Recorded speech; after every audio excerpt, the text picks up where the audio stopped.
Okay, so this is just a demonstration of the 90-90 glute complex stretch. We're going to do this dynamic where I keep a little bit of movement in because most of the time I'll use this for pre-workout stuff just to mobilize tissue. You can do the same thing static and hold positions, just don't do it before your workout.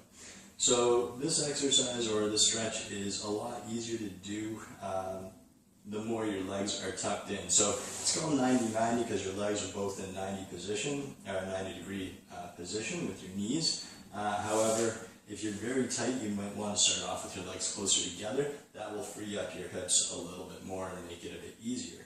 I'm just going to demonstrate it here in the 90-90 position. So starting out, the first thing that we want to do is you can see how my pelvis is sort of rotated backwards here. So I'll see a lot of people going in and ramming their backs. You're not going to get the glute stretch from that position.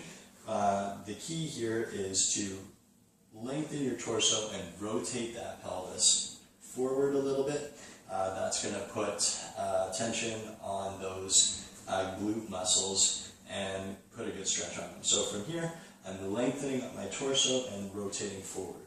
The easier angles for most people are generally over the thigh, and then it starts to progressively get a little bit harder as you get over top of the leg.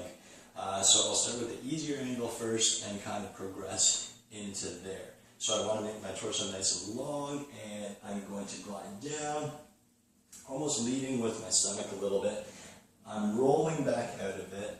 The reason why I'm doing that is to take a different pathway in out of the stretch as I do into it, because there's been research that shows your stretch will stick better by doing that.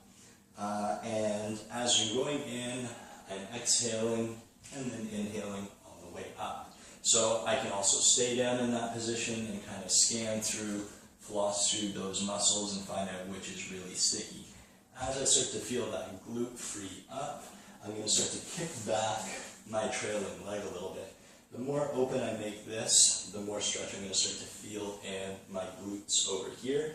And again, I'll go through those same positions until I free that, until I feel the tissue free up a little bit. Eventually, we want to get that leg straight back. Once we've hit that straight back position, we want to try and get those hips nice and square over top. So shoulders and hips. Again, we're squaring over top, and then you've got this nice yoga pigeon position. So from here, you can also scan through the different angles. This is a pretty deep stretch for me, so I just need to floss through the legs. So again, staying nice and tall with that torso and sinking deep into it. So this is your 90-90 glute complex stretch progression.